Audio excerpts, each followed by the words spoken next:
I'm Nyesha McCauley, and you're watching AccessTV.org. Good evening.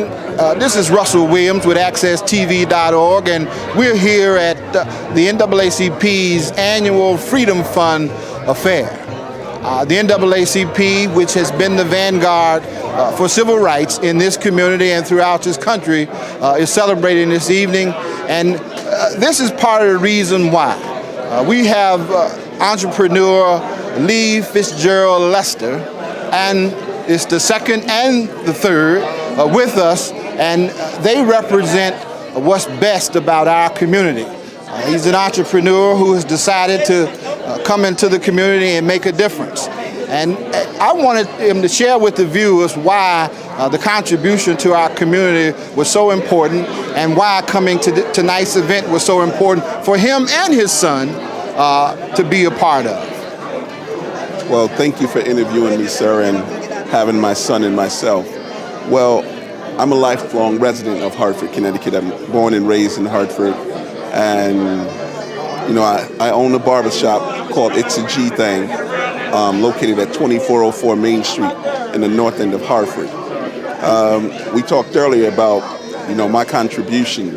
I contributed to the city because I felt it was necessary, because that's where I come from and that's where I was raised. And as a barber, my initiative to help the children in barbering is because as a child, I have 7 brothers. And sometimes we didn't get haircuts. And when we would go to school, people would pick on us and, just tease you a little bit for not having a good haircut.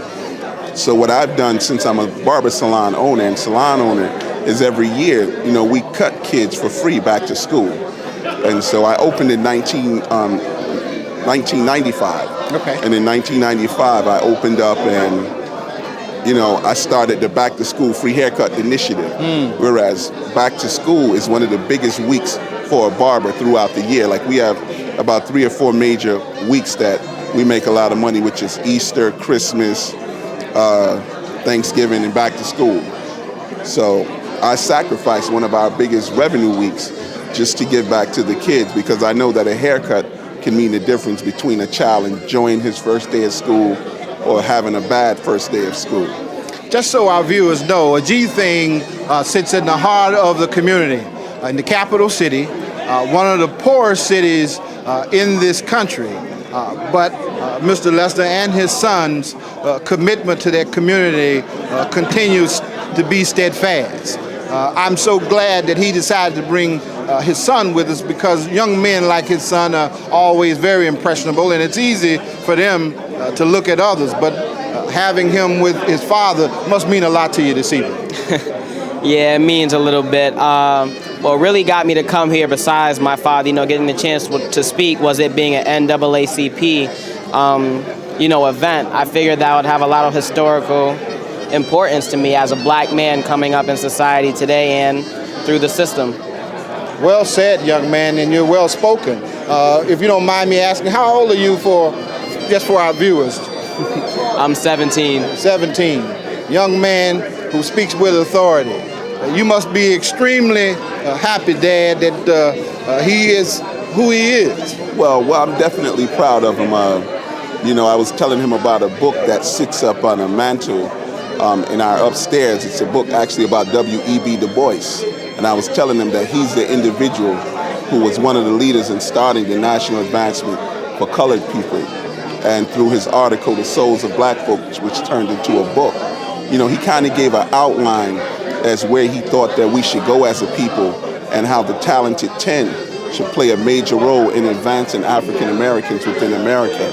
And so what I tried to do was play my role as an African American male and become that talented 10, going on to college and then looking to send my son to college so that we can come back and contribute to the community.